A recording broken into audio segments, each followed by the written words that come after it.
Des dizaines de tracteurs envahissent les rues. Au son des klaxons et d'un geste symbolique, ils interpellent l'État. Le message est clair, stop à l'abattage massif.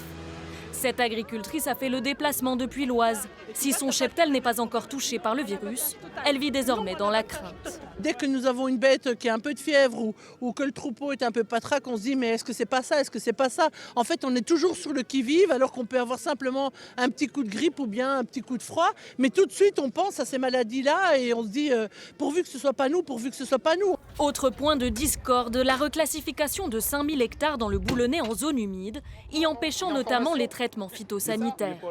90% de la parcelle de cet exploitant est concernée, lui imposant de nouvelles contraintes. Les contraintes de travail vont être multipliées par 5, c'est-à-dire qu'on va devoir désherber des maïs à la main. À la main, vous vous rendez pas compte? Moi j'ai 35 hectares de maïs et je vais devoir passer à la main, avec une bineuse derrière le tracteur. C'est la goutte de trop. Baisse annoncée de la PAC, accord du libre-échange avec les pays du Mercosur. 200 agriculteurs ont répondu à l'appel de la coordination rurale, tous réunis autour d'un ras-le-bol général. Ils regrettent un manque de concertation avec le gouvernement. La concertation, elle est inexistante et ça fait 2 ans qu'on en est au même point. Et on réclame du revenu, du revenu, du revenu. Des bennes à lisier vides aujourd'hui, mais les agriculteurs n'excluent pas de durcir le mouvement dans les prochains jours. Les rassemblements continueront jusqu'à la fin de la semaine, dans l'Aisne et dans la Somme.